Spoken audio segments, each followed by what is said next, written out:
E aí, meu irmão, tudo certo? diga. Nada resolvido? As coisas. Cara, tudo bom. Você tá só metade do cena. Que isso aí? Aí, ó. Pô. O cara vai se encolhendo aqui, né, velho? Então, é porque. Sabe como é que é, né? Ai. Eu tenho Mas, a flexibilidade do meu microfoninho, ó. falou esse microfone. Você tá duvidando do potencial dos meus Ratatouille. Como é que é, cara? Do Braganite. Braganite. Technolopeople, Loopstite. Start. Como diria um amigo meu, ligue start. É mesmo, meu amigo Boltz. Você tá cortando a cara no vídeo aí, ó. Tô não, cara. Tô não, velho. Deixa eu descer um pouquinho, entendeu? Só não pode aparecer Pronto. atrás. Pronto. Não, aí, ó. Aí, melhorou. Porque senão a cama aparece lá atrás. É isso que eu não quero, entendeu? Deixa eu fechar. Indo pro lado com a cadeira. Assim. É mesmo, Vitor. Ai. Parou? Cara, Aí, ficou bom. eu não tenho Instagram ainda não, mas eu consigo essas coisas de vez em quando que mandam pra mim. E eu vi um post legal de um cara recentemente falando justamente sobre isso, né? Sobre desacelerar. Então, porque é mais ou menos essa ideia do bate-papo que a gente pode tentar trazer aqui pro pessoal, porque a gente vive nesse dilema, né, cara? Aí isso aqui é até uma frasezinha que eu vou usar logo de cara. A mediocridade da inércia versus a nossa ansiedade para produzir o tempo inteiro, né, cara? Assim, tá tudo muito rápido, muito acelerado, e a gente vive nesses dois extremos. Só que a galera tá muito assim, pô, você vive na cidade grande, porque teoricamente você na cidade tem o avanço, mas no final das contas você está mais atrasado o tempo inteiro, porque o trânsito não te deixa evoluir. Que evolução é essa? Então, assim, é mais a ideia aqui, eu acho que de reflexão, que a gente pode trabalhar em uma porrada de áreas da nossa vida, cara. Dá para trabalhar no profissional, no pessoal, essa questão da produtividade em excesso. Pô, será que estar ocupado o tempo inteiro é ser produtivo? Legal. Cara, assim, nem continua. Deixa eu abrir o podcast. Você faz a introdução com esse papo. Nós vamos queimar uma pauta aqui, mas eu concordo, é isso aí. Inclusive, cara, você pode fazer a introdução do tema. O cara já entregou todo o ouro, velho. Vai ter que repetir tudo. É mesmo, Vitor. Então bora lá. Bora. Ainda bem que eu tava gravando. Yuri, pega essa parte que o Glaucio tava explicando, coloca lá no episódio. Não, beleza, ó. Aí. Eu tinha colocado um textinho, testículo? Cuidado, não você coloca o testículo. Cuidado com essas lá ele. Cuidado. Ai, bora lá. É aquele título lá, produtividade tóxica versus quando fazer muito é fazer menos, né? Essa aqui é a ideia. Fechado. Vambora. Então bora. Então vamos lá. Eu tenho que me apresentar de novo? Não, né, bicho? De novo, cara. De novo. É mesmo? É por isso que é bom fazer uma apresentação curta. Então tá bom, bora lá. Porque, cara, todo episódio. Porque a ideia é sempre ter gente nova vendo a gente. Então tá bom.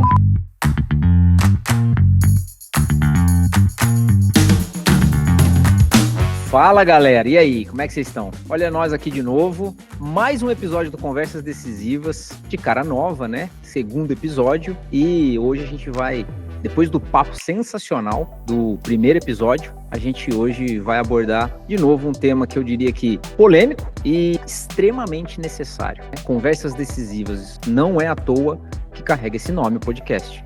E hoje, eu com o Glaucio, estamos aqui de novo para ter uma conversa decisiva sobre o Glaucio vai se apresentar e fazer a introdução aí do que a gente vai conversar, bater um papo hoje, né, meu amigo? Isso aí, meu amigo. Fala, galera, tudo bem com vocês? Prazer enorme estar aqui novamente. Bom, vou me apresentar de novo. Não sei se todos aí que nos assistiram vão permanecer aqui, mas com certeza tem novos entrantes, né, Vitor? Então, cara, sou o pai da Isis, sou empresário, sou um cara que gosta muito de estudar e de aprender sempre, por isso que nós estamos aqui mais uma vez, para a gente poder explorar um pouquinho de um tema bem bacana com vocês, espero que agregue bastante. Então, sem muitos rodeios, Vitor, hoje eu acho que é bacana a gente falar sobre produtividade tóxica. Quando fazer muito é fazer menos. É algo que está cada vez mais em redes sociais. A gente vê isso o tempo inteiro. Então, a gente vive no dilema, né? São dois perigos, na realidade. A mediocridade da inércia e o vício da intensidade. A gente vive numa constante arte de tentar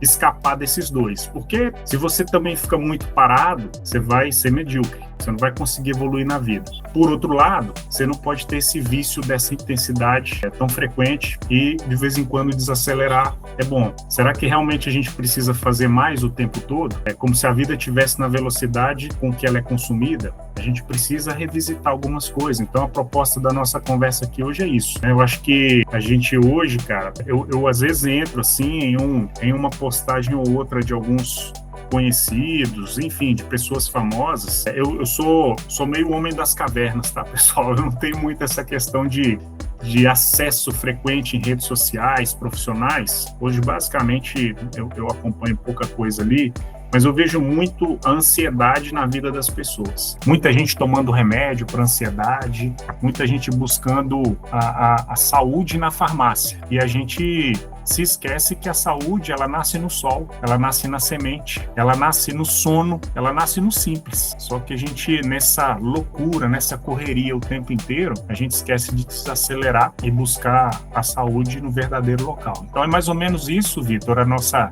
ideia, a nossa proposta hoje é tentar vigiar e trabalhar esses dois extremos. E aí, eu acho legal aí você tentar explorar um pouquinho junto comigo. O que você acha? Qual é a sua visão sobre isso? Não, excelente assunto, extremamente contemporâneo. Acho que a gente vai precisar falar sobre isso ainda há muito tempo. Eu não acho que isso é passageiro. Não acho que isso é moda, nos últimos anos, cara. Eu acho que isso vai se estender. Concordo com você. Eu gostei da frase, como é que é? Só pra gente repensar ela aqui com calma, fazer igual o Cortella faz, né? Ele repete e depois tenta entender, porque tem ali uma profundidade na frase. Dos dois perigos? Exatamente. A mediocridade da inércia e o vício da intensidade. A gente vive oscilando entre esses dois pontos aí. Cara, sensacional quando você vê aí, né? Mediocridade da inércia. Ou seja, se você não se movimenta muito, se você não vai muito pra frente, naturalmente você tá fadado à inércia. Você tá fadado à mediocridade. A ficar... Cara, às vezes até a pequenez, né? Dependendo do nível de inércia, você para demais, nem medíocre você fica, porque medíocre pelo menos é o mínimo ali, você tá na média. E o vício de a gente... A intensidade da gente... Boa, e o vício da intensidade, cara. Eu acho que vale a pena a gente dividir esse papo nessas duas, porque isso casa muito, o Glaucio. Você foi falando, cara, achei sensacional, porque eu fiz o link com quando eu fui pro Everest. Quando eu tava subindo pro campo base, a gente fez alguns treinamentos antes, a gente tem umas conversas e, cara, eu tive muitos ensinamentos que valem não pra montanha, não pra subir montanha, mas pra vida. E um deles, cara, eu lembro que nós tava subindo, era eu e mais 2 pessoas, né? Fora o Sherpa que nos acompanha da região lá, mas de fora do Nepal eram 3 pessoas. Cara, nós tava subindo e o Moisés, que era o nosso guia, ele viu logo no início, eu e o Diego, que era o meu companheiro que a gente tava subindo junto, cara, no início não tem nada íngreme pra subir. É uma trilha muito leve lá no início. Então a gente começou como? Cara, no vício da intensidade. Pô, tamo no Everest, vamos chegar. Primeira coisa que ele fez, chamou nós e falou assim, opa, peraí, não adianta só porque tá fácil agora vocês irem com tudo. Relaxa. Porque vai chegar um momento que vocês vão cansar. Guarda energia para as partes difíceis. Aí eu entendi, né? Quando passou depois de 5 horas de caminhada do primeiro dia, a gente não estava nem na metade ainda do caminho onde a gente precisava chegar no primeiro dia, já 5 horas andando. Aí, mesmo não sendo tão íngreme onde a gente estava, cara, bateu pesado. Você começa a cansar. Aí a gente parou para descansar. Olha que interessante, cara. Paramos lá, tomamos água e tal. Na hora que eu tava começando a descansar, eu falei, nossa, que delícia. Ele falou, opa, levanta, vambora. Eu falei, não, mas calma, eu tô descansando agora. Ele falou, exatamente. Descansar demais também é ruim. Lá, eu queria que vocês desacelerassem. Aqui, eu quero que vocês acelerem. Então, é exatamente o que você falou. O que o Moisés estava ensinando pra gente lá era gerenciar os extremos. Nem ir no vício da intensidade, nem tampouco a gente cair nessa mediocridade da inércia. Sensacional. Muito bom. Eu vou resumir isso que você falou, Vitor, talvez caiba bem aqui em uma frase. A ilusão dos extremos e a sabedoria da constância. É basicamente isso que você falou, se resume a isso. Às vezes a gente acha que fazer em excesso ou deixar de fazer é muito positivo. E não é. Na realidade, a gente tem que ter a sabedoria da constância, o equilíbrio entre as duas pontas. E é isso que o cara estava buscando o tempo inteiro com vocês naquela caminhada, né, cara? Que é uma caminhada de um baita aprendizado. Eu fico imaginando, assim, eu não tive essa experiência ainda, como você teve, né, desse tipo de situação, mas eu faço ideia o tanto de reflexão que você tira disso para a tua vida, como você bem mencionou. Cara, é isso. A experiência foi boa, adorei também essa última, cheio das frases de efeito que faz a gente querer conversar mais ainda, né? Mas eu concordo muito com você nesses pontos. E sabe uma coisa que acontece, que eu vejo? Vamos trazer para a vida real, né? Porque, não que o Everest não seja vida real, mas eu acho que trazer para o cotidiano, para as coisas do dia a dia. Eu tenho visto, não sei se é a minha bolha, você pode me corrigir, na bolha que eu tô, que eu tenho visto. Cara, é uma venda desenfreada desse negócio de produtividade. Cara, você precisa ser produtivo o tempo inteiro. Só que aí, quando você vai olhar bem, você vai fazer ali uma decupagem do porquê que isso está acontecendo, percebo eu que as pessoas fazem isso para vender, cara.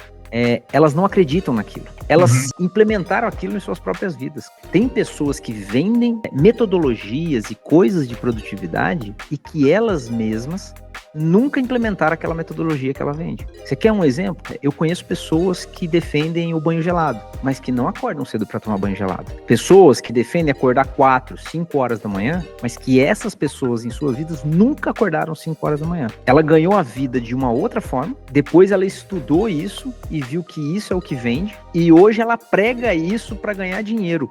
Não porque foi o que ela fez para levar ela até onde ela está no sucesso. Perfeito.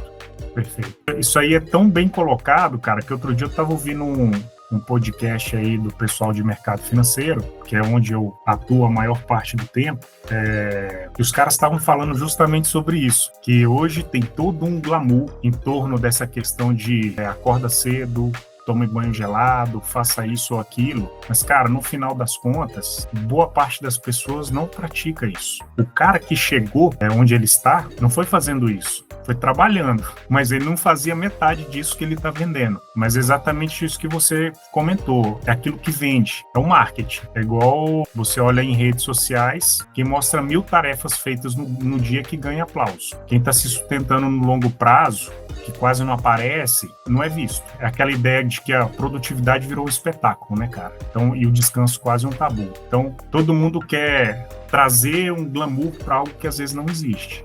Esse desejo desenfreado de querer aplauso o tempo inteiro, isso mata as pessoas. E como que o cara vai se vender? Como que ele vai ganhar mais aplauso? Falando o que todo mundo quer ouvir. Que a ideia é que a gente já entrou nesse bate-papo em algum momento, que para você se sustentar no longo prazo nas redes sociais, ganhando aplauso o tempo inteiro, você tem quase que ignorar os seus princípios, porque você tem que concordar com tudo e achar tudo bonito para você ter aplauso o tempo inteiro, né? E aquilo que eu lembrei dessa conversa agora que você falou, a gente já conversou sobre isso, é verdade. Isso. Aquilo que a gente tava falando, olha, até foi o exemplo que eu dei, né? Você vira uma caixa de Lego. Perfeito. Você pode ser tudo, mas você acaba não sendo nada. Você tá ali, esse papo de, eu sou desconstruído, então para onde a onda me leva, eu vou. É justamente isso. Você é um monte de peça de Lego dentro de uma caixa que você poderia ser qualquer coisa, né? O Lego você pode montar o que quiser com ele, isso, depende da sua criatividade. Mas que se você não tirar da caixa e deixar ele desconstruído dentro da caixa, ele não é nada. E eu vejo muitas pessoas que não são nada, mas tem visibilidade, e tem visibilidade porque elas vendem extremos. E aí, nossa, assim, o extremo, querendo ou não, é um trade-off. Eu posso vender o extremo, porque vender o extremo me dá visibilidade e me dá dinheiro, mas eu viver no extremo, cara, acaba comigo. Perfeito. É diferente você vender e viver aquilo que você está vendendo, né? Perfeito. Com intensidade. E aí o ser humano evoluiu para onde? A gente está vivendo melhor ou a gente está vivendo apenas com mais conveniência? Pensando em tudo isso que a gente está falando. Cara, muito boa pergunta, inclusive porque para mim, conveniência e significado, elas em muitos momentos da nossa vida concorrem. Muitas conveniências que eu corro atrás esvaziam minha vida de significado. A pressão silenciosa dessas redes, cara. O bom dia, isso aqui é clássico, né? O bom dia com café e planilha. Já viu isso? E todo mundo virou símbolo. Isso é um livro, cara? Dá título de um livro isso aí. Dá quase isso, né? Mas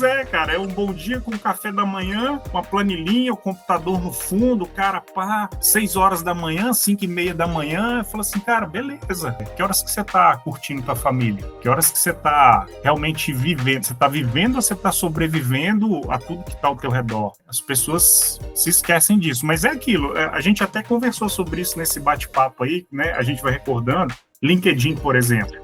Cara, aquilo virou, assim, tem pessoas que tiram fotos o tempo inteiro, às vezes do mesmo ambiente. Eu falo assim, o tempo que esse cara tá tirando foto, ele tá trabalhando ou não tá? Entendeu? Mas é por esse motivo, o cara quer mostrar o tempo inteiro que tá produzindo, que tá trabalhando, que tá legal. E a tua vida social, e a tua vida familiar? Você tá presente nisso também? E é por isso que as pessoas estão ansiosas, às vezes, nem tanto pela produtividade, porque estar ocupado não é sinônimo de estar produzindo, né? A gente não garante que a pessoa ocupada ela é produtiva. Mas às vezes a pessoa está muito mais ansiosa, não pelo excesso de trabalho, mas ela está ansiosa buscando atrás de aplausos o tempo inteiro na rede social, porque ela posta uma coisa e ela quer ver a evolução daqueles likes. Se ela não enxerga aquilo de forma rápida, ela faz uma nova postagem, uma nova. O próprio algoritmo de rede, ele te condiciona isso, né? Perfeito, é isso.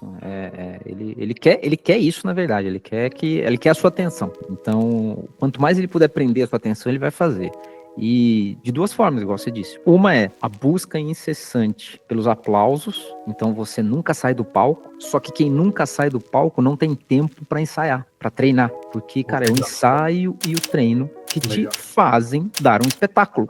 Não é o espetáculo em si. O espetáculo ele é só uma consequência do que você fez atrás das cortinas, concorda? Perfeito. Tem como. Então, se você nunca sair do palco, o seu show vai ser um fracasso. Muito bom. Agora, cara, sim, pensando em tudo, pensando em vida profissional, em vida pessoal, por que a gente se sente tão culpado quando a gente não está produzindo? Por que a gente não se dá o direito de viver o ócio criativo de vez em quando? Qual que é o custo emocional e físico da gente sempre viver nesse limite? Por que a gente não para um pouquinho? Às vezes eu tenho um pouco isso não é só o perfil das pessoas. Acho que isso está muito mais ligado ao que a sociedade nos transformou, porque nós somos pessoas que, convivendo, a gente acaba fazendo o que o outro está fazendo para a gente se sentir incluso. Não sei se você já percebeu isso.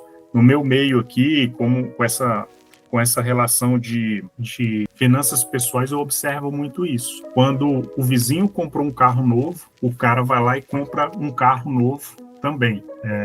Porque ele quer se sentir incluso. Se ele tiver celular, a mesma coisa. Se você está numa mesa, numa roda de amigos, você está vendo todo mundo mais ou menos com o mesmo nível de celular. Muitas das vezes para se sentir incluso. Aí nós vamos entrar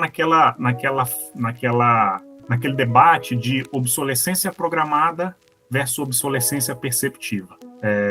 Não sei se o pessoal aqui já ouviu esses termos, mas é basicamente aquilo. A obsolescência programada é o meu celular, o meu computador, o meu carro, ele foi programado para ele dar problema em algum momento. E aí, quando ele der esse problema, ele ficou obsoleto. A obsolescência perceptiva, ela parte do seguinte princípio. Eu observei que apareceu um novo celular, tem uma nova atualização, tem uma nova versão, e o meu celular não serve mais para mim, não porque ele deixou de funcionar. Ele ficou obsoleto porque eu percebi que ele está antigo quando eu olho para minha roda de amigos. E aí eu vou... Muito bom, hein? E para me sentir incluso. Então é mais ou menos a mesma ideia. Será que as pessoas, elas não estão entrando nessa esfera sem observar para se sentir inclusas? Porque se você não fizer o bom dia de café com planilha, você não vai estar incluso. Perfeito. Se você não fizer várias fotos nas redes sociais, você não vai se sentir incluso. Eu não tenho dúvida alguma que essa dinâmica do pertencimento é uma das estratégias dessa prisão de incluir todo mundo, desse efeito manada. Eu não tenho dúvida. Eu achei muito legal a questão da obsolescência programada e a obsolescência percebida. Eu achei legal porque quando a gente entende isso, Glaucio, eu percebo que as empresas utilizam muito disso. As pessoas, os executivos, as pessoas no poder. E eu aqui não tô, né, pregando contra ninguém. Só tô falando que são estratégias. Uma reflexão, que são estratégias que depois que você entende, como a gente está conversando aqui, quando você me fala um negócio desse esclarecer na minha cabeça, eu consigo enxergar instituições, pessoas usando isso de forma consciente. E é muito bom quando a gente entende isso, igual você está explicando, porque você consegue se proteger disso, concorda? Então, o que eu vejo, cara, assim, as pessoas, olha que interessante, cara, pensei nisso aqui agora, as pessoas estão sendo inundadas por estímulos. Porque a chuva de estímulos, vamos pro extremo de novo, que é o da nossa conversa, né? Quando você tá no extremo dos estímulos, ou seja, igual você falou, ninguém mais quer ficar na sua, o ócio criativo, o ócio culpa, né? Você se sente culpado por estar descansando, por exemplo. Você tem que ter uma lista de tarefa o tempo inteiro. Uma lista de... sempre dando check. Então, cara, essa enxurrada de estímulo te fragiliza, te torna manipulável. Você fica tão perdido que você fica... leve, manipulável, te levam para onde você quer. Exatamente. E é o que a empresa precisa e é o que a mídia precisa, né, Vitor? Porque eu faço muito essa reflexão aqui no meu dia a dia com as pessoas ao meu redor, quando eles falam, rede social para cá. Cara, quanto vocês pagam para usar cada rede dessa? Quanto vocês pagam para usar um Google e várias outras coisas na internet? Não pago nada, porque quando você não paga nada, você é o produto. Exatamente, uma frase daqui, o dilema das redes, não é? Exatamente. O dilema das redes, inclusive, é bem interessante para a gente poder refletir, mais ou menos essa ideia aí mesmo. E, cara, vai muito na linha também dessa questão dos extremos que a gente fala e dessa questão de estar sempre exposto de alguma forma na rede social. Infelizmente, é a ideia do quem grita mais é o que tem mais valor no final das contas. Eu ouvi, na realidade, uma historinha do Silvio Santos. Ele perguntou uma vez não lembro se foi para um funcionário, se foi para um amigo, enfim, tem essa história aí na rede que é mais ou menos a seguinte: por que o ovo da galinha vende mais do que o do pato? Porque o ovo do pato é muito mais gostoso, é muito mais rico em vitaminas e papapá, mas ele vende pouco. Por quê? Porque a galinha grita quando ela bota. Então, a ideia é, quem grita mais, vende mais e é mais visto. Só que, cara, a gente tem que ter um cuidado muito grande quando a gente vai para o nosso ambiente profissional, nesse sentido, porque nem sempre quem grita mais é o mais produtivo. E aí, qual que é o risco desse vício? Quando o cara está dentro de uma empresa, e aí aqui eu vou usar alguns exemplos que eu já vi na minha vida. Quando o cara está dentro de uma empresa, ele é um excelente marqueteiro, mas ele é um marqueteiro com as coisas que os outros fazem, não com o que ele faz. Ele se mantém vivo na organização, vendendo coisas que outras pessoas estão fazendo. Às vezes ele é bom, né? Aposto que quem está ouvindo a gente não está identificando ninguém na própria empresa, assim. Não deve existir. Não deve. Só na empresa que você trabalhou, Glaucio. Deve ser. E aí, cara, qual que é o risco para essa pessoa que só grita, mas não produz? Ela fica na falsa sensação de segurança que ela é boa, que ela produz, que ela faz alguma coisa decente. O dia que ela sai da empresa e inventa de abrir o próprio negócio, ela está fadada ao fracasso. Eu já vi isso várias vezes acontecer. Pessoas com excelentes cargos dentro de uma grande organização, nível gerencial, nível de diretoria, que quando saíram da empresa e inventaram de abrir o próprio negócio, não deu certo. Porque dentro de uma grande organização, eles tinham quem dava suporte o tempo inteiro. Quando eles abrem o próprio negócio, não necessariamente eles vão ter quem dê aquele suporte o tempo todo, quem produz de fato. Muitas das vezes eles vão ter que colocar a mão na massa. Só que o vício deles de ser marqueteiro é tão grande, de vender o tempo inteiro é tão grande, que eles não têm mais a capacidade de produzir. Cara, isso que você tá falando, eu fui pensando aqui e pra mim me parece a síndrome do impostor ao contrário.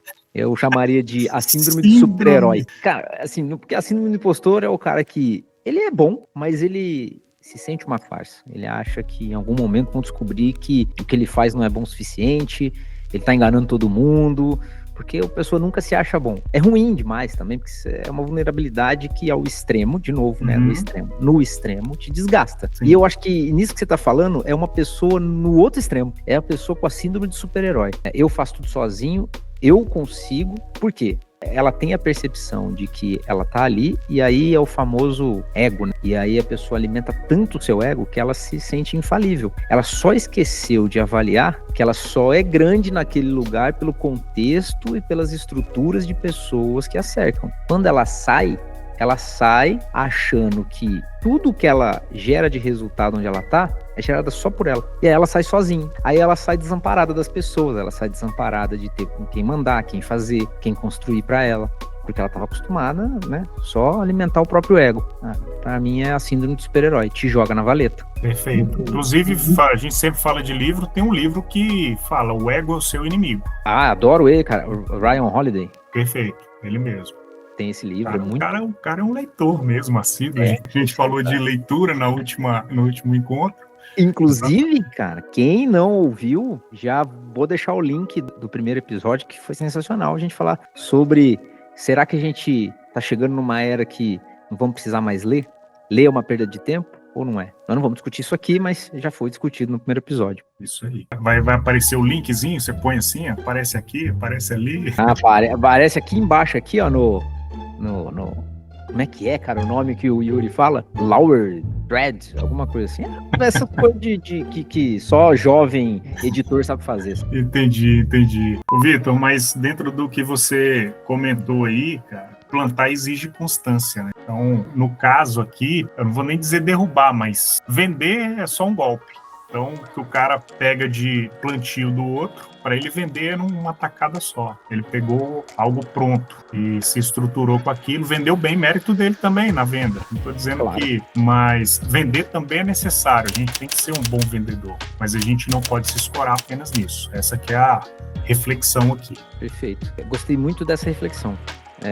Porque hoje em dia, inclusive, nessa linha de produtividade, a venda de você tem que ser um vendedor, cara, nunca foi tão forte. Você tem que vender, você é um vendedor no seu dia a dia, você tem que vender. E eu adorei o que você falou. É excelente, é ótimo. Mas só ser um vendedor é um perigo. É um perigo. Assim, todas as outras coisas, né? De novo, vai na questão do equilíbrio. E lembrando que, o que eu sempre falo e podcast Mentalidade Ambidestra que eu tinha com um amigo meu, a gente falava, equilíbrio não é ficar na média.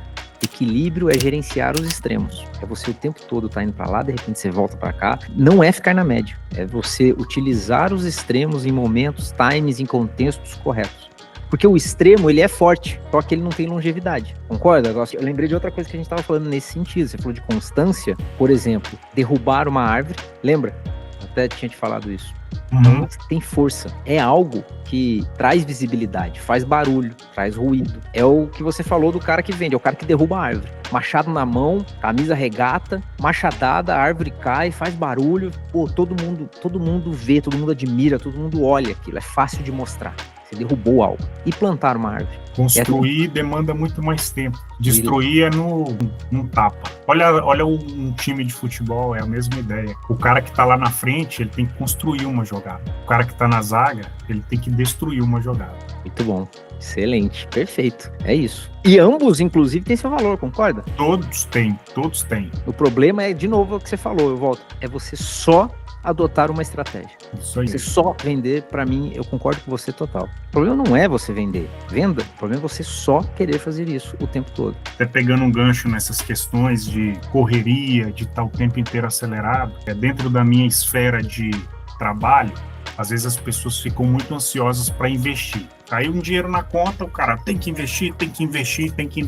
E eu uso uma frase clássica que eu falo assim... Compra Bitcoin, compra Bitcoin. Eu uso uma frase, cara, com os meus clientes, meus alunos, que é: dinheiro não fica parado, ele descansa. E nesse caso aqui, eu vou usar um outro argumento. Saber parar também é um movimento. Então a gente não tem que estar o tempo inteiro correndo. Correr todo dia pode até parecer progresso, até que um dia o seu corpo te para. Então aqui a gente tem que ter um olhar não só para a questão social da coisa, mas tem que ter um olhar para a questão de saúde também. É o que a gente está mencionando aí desde o início com relação à ansiedade. Cara, hoje rede social virou quase que um remédio para as pessoas. O cara tá ansioso, ele vai para lá. Só que aquilo é que está cada vez mais detonando ele. E ele não consegue perceber isso. E isso vale para o trabalho também. Trabalho em excesso, você está sendo eficaz ou você está só sendo ocupado? Essa que é a grande reflexão. Exatamente. Eu quero saber quem que aí tá... Eu vejo muitas pessoas ocupadas e raramente eu vejo pessoas realmente em paz. Que é importante. Cara, a paz. Eu acho que uma das coisas que a gente tem perdido bastante, e a rede social, ela não é a causadora, tá, Cláudio? Como a gente tá falando aqui, né? São reflexões e a gente cita as ferramentas, as plataformas por onde isso passa ou isso acontece. É como se a gente estivesse aqui falando do perigo da faca, por exemplo. Mas nós não estamos demonizando a faca. Então, nós não estamos falando que a rede social é ruim. Não é isso que nós estamos falando aqui. Estamos falando justamente o contrário, né? Refletindo sobre como não saber usá-la torna ela algo muito perigoso, muito destrutivo. Vitor, assim, pegando um gancho no que você falou, é importante a gente deixar isso claro. Assim como no episódio anterior, a gente falou muito da inteligência artificial. Está dizendo que não é para usar inteligência artificial, que aquilo é ruim. E a mesma ideia aqui, a gente não está dizendo não use rede social, não utilize, não trabalhe muito, não é nada disso. Mas a partir do momento que você tem conhecimento sobre os vícios, sobre os potenciais riscos de um excesso em qualquer área da sua vida, você passa a ter mais consciência e sabedoria para lidar com aquilo. Então, a ideia de tudo isso que a gente está falando aqui hoje, a ideia de tudo isso que a gente vai falar nos próximos episódios vai ser sempre com esse intuito, reflexão, não apontamento e julgamento de A, B, C ou D, que aquilo é ruim, não. Vai ser ruim a partir do momento que você estiver se excedendo naquilo. Tanto que tem aquela frasezinha lá do remédio e do veneno. O que diferencia ambos é a dose. Exato. Então, a mesma ideia para tudo que a gente está falando aqui. Uma rede social, ela pode ser muito benéfica em vários casos, no nosso dia a dia. Inteligência artificial também. O trabalho é fundamental na nossa vida. Acelerar de vez em quando é muito positivo. Aí nós vamos voltar lá na tua história, no início da tua caminhada, da tua experiência. Cara, vamos acelerar agora. Aí você sentou. Vou ficar, mas não pode não. Agora, então, tudo em excesso faz mal. Então, é mais ou menos, dentro de tudo que a gente falou, é essa a ideia.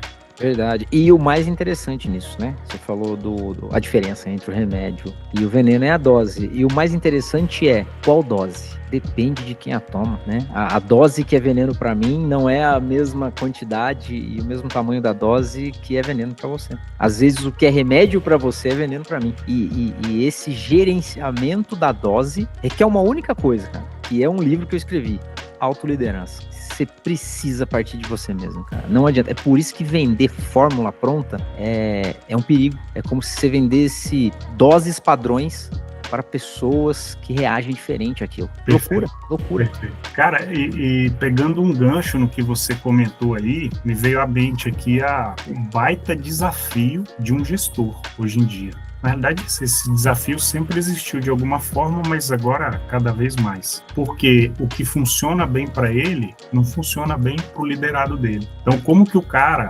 Olha o que ele tem que administrar. Como extrair o melhor do Vitor, do Glaucio, sendo que eles são pessoas diferentes, inclusive dele, entre eles e dele. Então, o cara não pode apertar demais o parafuso, não pode deixar frouxo demais. Então, é um equilíbrio. É o auto e o conhecimento prévio das pessoas que ele está liderando também. Cara, é realmente um desafio, né? Liderança. É por isso que eu escrevi um livro não sobre liderança, sobre autoliderança, porque para mim, sem autoliderança não existe qualquer construção de uma liderança. Se você não conhece a si mesmo, se você não sabe para onde está indo, se você não é, por exemplo, como eu te dei o exemplo aqui, né? O Moisés, que ele não sabia a minha medida, mas ele sabia o conceito da medida para se subir o Everest. Ele sabia que não é para correr demais, mas também que não é para descansar demais.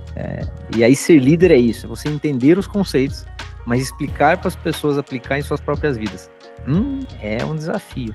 Tem algum... Deixa eu te perguntar, aproveitar, então, já que a gente tá falando de liderança, porque a gente já passou ali de produtividade, cara, que eu acho que realmente é um negócio que a gente tem que tomar cuidado. Tem algum líder famoso no sentido de ter visibilidade mundial, nacional, tá? Que você adota alguns conceitos? Caramba, pergunta complexa agora, hein? Você foi longe agora. Vitor, eu para falar a verdade, eu tento extrair um pouquinho de cada. Eu não gosto de falar A, B, C ou D, porque a gente é o tempo inteiro julgado por isso também. Então, a nossa proteção. Então, se eu virar e falar assim, cara, o Vitor é um cara sensacional, me espelho nele, aí, porque qual que é o mal do ser humano? Ele se apega ao defeito. Ele se apega mais ao defeito. Então, se eu virar para você, e hoje, como as coisas, o mundo está muito polarizado. Então, se eu virar e falar assim, fulano de tal adota uma postura legal nisso, eu estou falando especificamente daquela área que ele adota. Mas vai ter um monte de gente aqui que vai achar, pô, o Glaucio gosta do fulano de tal. Mas o cara é isso, o cara é aquilo. Então, eu não vou citar nomes por esse motivo. Eu gosto de... conceitos. Eu gosto de... Cara, conceitos é melhor. Isso. Principalmente assim, tenta citar algum conceito. Já te cortando, né? Já cortei. Eu ia falar desculpa por te cortar, mas já cortei, então vou continuar. Já cortou, então continua. O Glaucio continua um cara gentil, leve e de respostas tranquilas. Exatamente. Mas vai lá, cara. Principalmente para esse equilíbrio que a gente tá falando aqui, cara. Para tentar evitar essas armadilhas também, desse sobrepeso, dessa super intensidade que o mundo nos exige. Cara, o que eu admiro demais em um líder principal, palavras, não, quando eu falo de liderança, não é só na área profissional, na área pessoal também. Palavras comovem, exemplos arrastam. Então, você ficar falando as coisas do dia a dia, usar aquele monte de frase clichê é bonito demais, mas isso não é eficiente no teu dia a dia. Você não vai trazer pessoas com você. Então, primeiro de tudo, seja o verdadeiro exemplo daquilo que você fala, tá? Só um parênteses nesse conceito, é porque eu já citei mais de uma vez, o pessoal tá até cansado que a gente tá me escutando falar de novo, que é saliva e sangue. Cara, assim, tem gente que baba de falar, mas a roupa tá branquinha, nunca sangrou na vida, nunca passou por nada. Mas, rapaz, baba, fala bonito, saliva, cospe na hora de falar, é saliva que não acaba mais. Igual o engenheiro de sala. Igual... levando pro mundo corporativo, engenheiro de sala. Engenheiro de sala, exatamente. Engenheiro de sala, chega lá, tá limpinho, nunca entrou debaixo de um britador, nunca foi pra nada, nunca foi pra... Eu já vi, velho, velho, tá? Porque eu já passei por isso, mas eu era trainee, isso que eu vou contar agora. Mas eu já vi engenheiro de sala, velho, indo ter que fazer uma visita a campo e não sabia como colocar ou montar um capacete. Muito bom. Aí eu lembro que um dos caras falou assim, cara, você prende a jugular. Assim, falou assim? Não, mentira, ele não fez isso não, mas ele... É mesmo, bicho. Ele perguntou, jugular? Entendi, cara. Prende a jugular, o cara tá desmaiado até hoje lá. Prendeu o próprio jugular e caiu duro lá. Não, mentira. Que a jugular é aqui, pra quem não sabe, né? Jugular é aquela cordinha que você trava aqui pro capacete não cair, né? Isso. Tá igual a técnica de segurança que eu conheci. Eu sou técnica de segurança do trabalho, tá? Não sei o quê. Eu sei até como é que usa aquele chapeuzinho lá. O chapeuzinho, você quer dizer o capacete de segurança? Eita, Lelê. Essa aí poderia ser vendedora. Isso aí. Parênteses, momento bobalhão do podcast. Agora vamos voltar à realidade.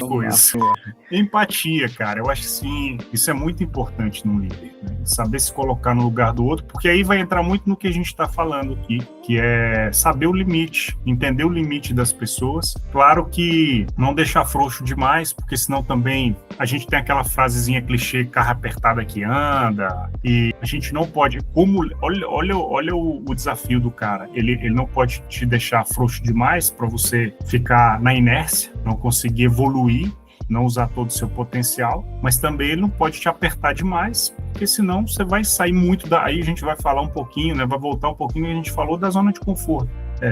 Qual o nível de desconforto você suporta para conseguir se movimentar? Tem gente que fica tão desconfortável que ele nem se movimenta mais. Não pode, né? Mas é a empatia, é entender o lado do cara. Às vezes a gente tem aquela visão que as pessoas saem da casa para o trabalho e viram a chavinha. E tá tudo bem. Cara, se o cara teve um problema em casa, isso vai afetar o trabalho dele. Então, essa percepção de um líder, ela é fundamental para mim. É observar que por trás daquele profissional ali tem um ser humano. E ele entender. Eu acho muito bacana, Vitor, quando um líder, ele conhece o espaço familiar. Não é ser invasivo.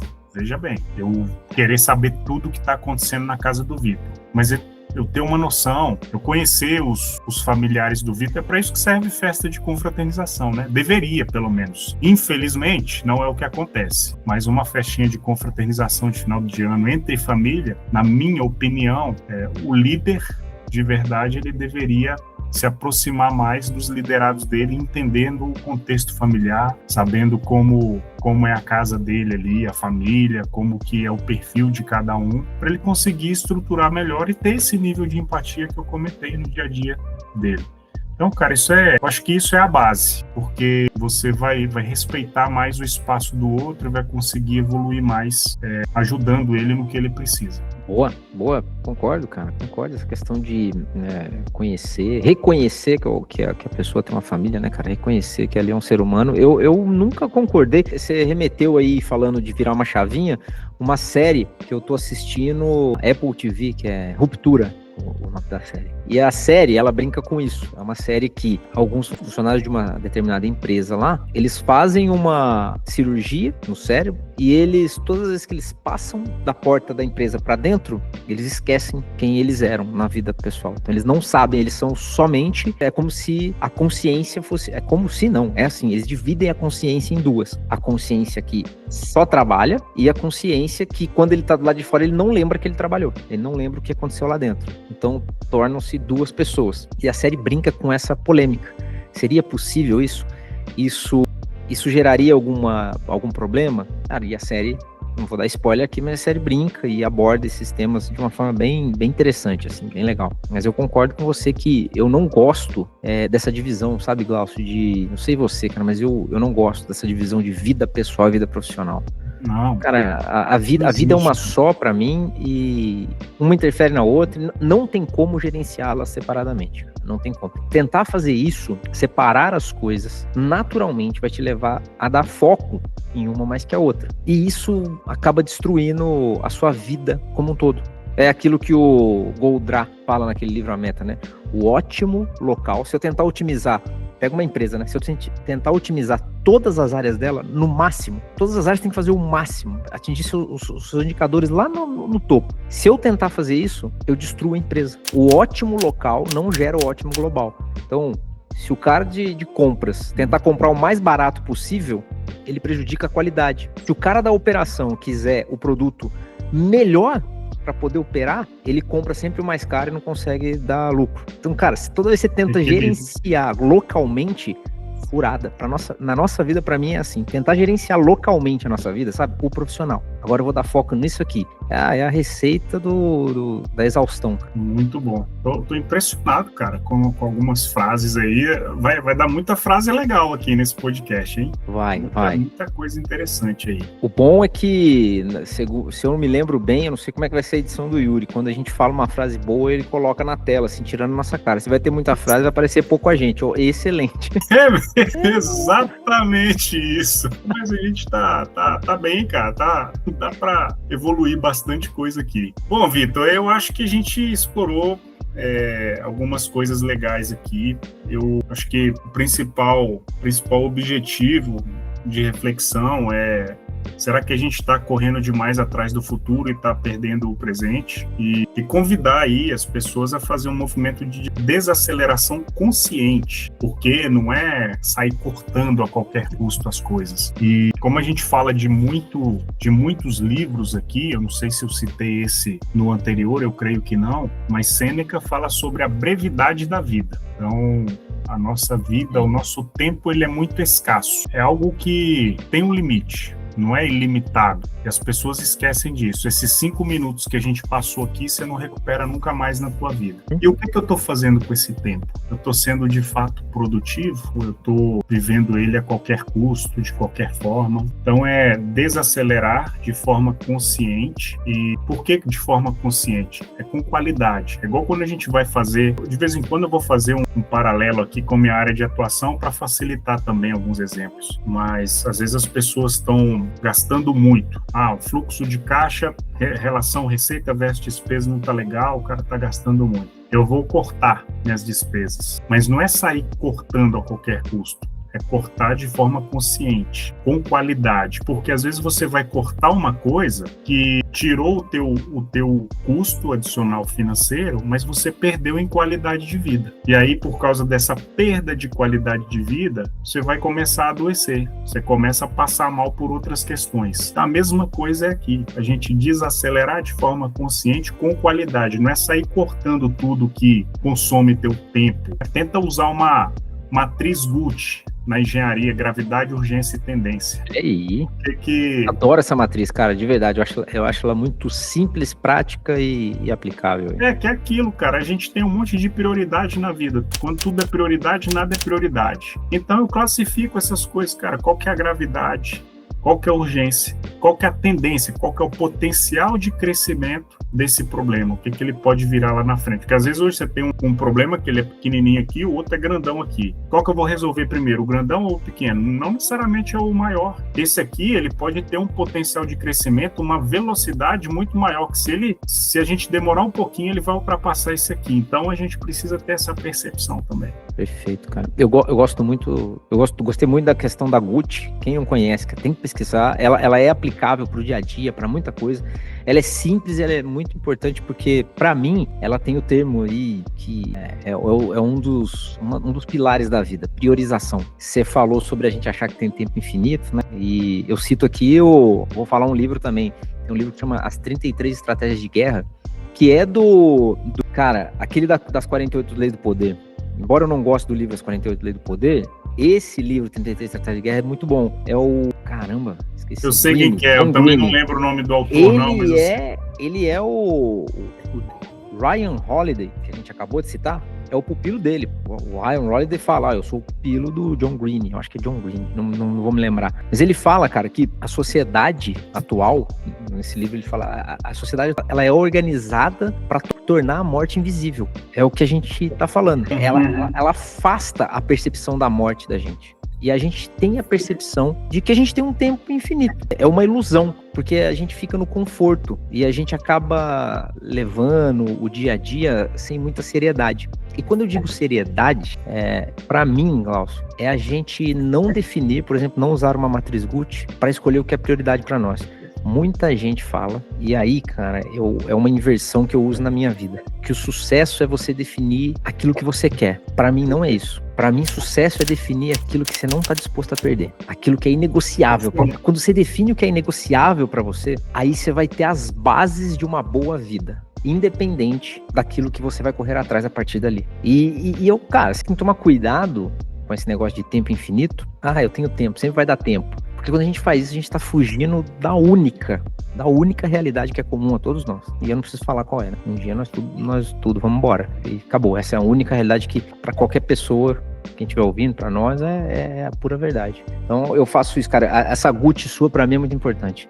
Listar o que é inegociável para mim. O que eu não estou disposto a abrir mão na minha vida. Você saber o que você não quer já é um grande passo para você saber o que você quer, né? Na verdade, saber o que a gente quer é muito difícil, porque a gente muda, nós somos pessoas novas a cada mês, a cada dia a gente muda. Então, saber o que a gente quer é fluido. Porém, saber o que a gente não quer é mais fácil. E quando eu nego o que eu não quero, mais eu me aproximo do que eu quero, do que eu preciso. Perfeito. É verdade, cara.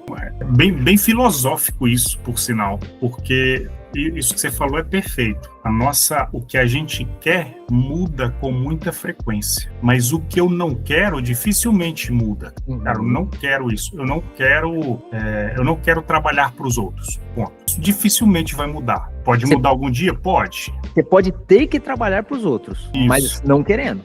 Isso. E você vai dar o seu melhor nas condições que você tem para aquilo permanecer do jeito que você quer. Quando você não quer algo, você vai trabalhar, vai dar o seu melhor para conseguir seguir naquela linha de raciocínio. Agora, o que você quer realmente, cara, muda com muito mais frequência. O que você não quer é difícil.